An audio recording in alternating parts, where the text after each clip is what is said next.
পাকিস্তানের দক্ষিণাঞ্চলীয় শহর করাচিতে তাপমাত্রা বাড়ার সঙ্গে সঙ্গে বাড়ছে মানুষের প্রাণহানির সংখ্যাও। পাকিস্তানের অ্যাম্বুলেন্স সেবাদানকারী স্বেচ্ছাসেবী প্রতিষ্ঠান ইভি কর্তৃপক্ষ বলছে, তারা সাধারণত করাচি শহরের মর্গে প্রতিদিন ৩০ থেকে ৪০ জনের মরদেহ নিয়ে যায়। গত ৬ দিনে তারা ৫৬৮ জনের মরদেহ পেয়েছে। এর মধ্যে শুধু গত মঙ্গলবারই পাওয়া গেছে ১৪১টি মরদেহ। তাদের মৃত্যুর কারণ কি তা প্রত্যেকের ক্ষেত্রে আলাদা করে এত দ্রুত সময়ের মধ্যে বলা সম্ভব নয় বলে উল্লেখ করেছে ইভি। তবে করাচিতে মানুষের প্রাণহানির সংখ্যা এমন সময় বেড়েছে যখন সেখানকার তাপমাত্রা ৪০ ডিগ্রি সেলসিয়াস ছাপিয়ে গেছে। বিভিন্ন সংবাদ মাধ্যমের খবর থেকে জানা গেছে, আর্দ্রতা বেশি থাকায় ওই তাপমাত্রাকে ৪৯ ডিগ্রি সেলসিয়াস তাপমাত্রার মতো অনুভূতি হচ্ছে। এমন পরিস্থিতিতে লোকজন হাসপাতালে ছোটাছুটি করছে।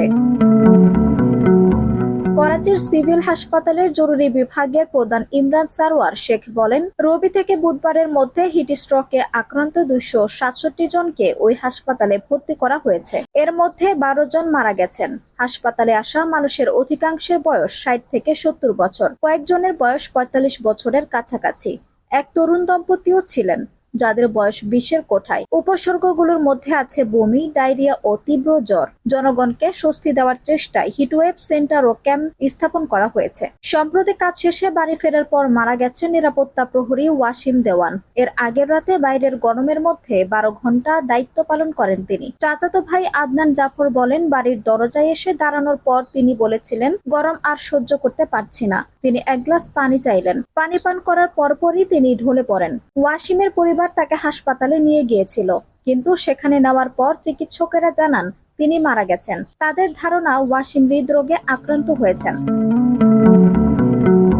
আদনান জাফর বলেন, ওয়াসিমের আগে থেকেই হৃদরোগ ছিল, কিন্তু তিনি কখনো এতটা গরমের মধ্যে কাজ করেননি। করাচিতে প্রচন্ড গরমের মধ্যে বিদ্যুৎ সরবরাহ নিরবিচ্ছিন্ন থাকছে না। এতে মানুষের ভোগান্তি আরো বেড়েছে। অনেকে অসুস্থ হয়ে পড়ছে। সম্প্রতি মারা যাওয়া মোহাম্মদ আমিন নামের এক ব্যক্তির স্বজনেরা বলছেন, তাদের ফ্ল্যাটে বিদ্যুৎ থাকছিল না। আমিনের বয়স ছিল ৪০-এর কোঠায়। তিনি হঠাৎ অসুস্থ হয়ে পড়েন এবং মারা যান।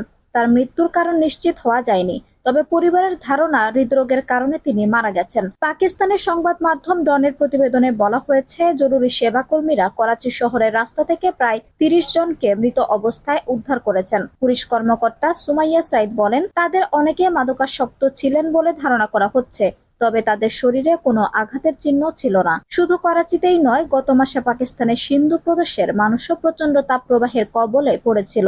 রয়টার্সের তথ্য অনুযায়ী সেখানে ৫২.২ ডিগ্রি সেলসিয়াস পর্যন্ত তাপমাত্রা রেকর্ড করা হয়েছিল। আঞ্জুম হক আরবি, টাইম নিউজ ডেস্ক।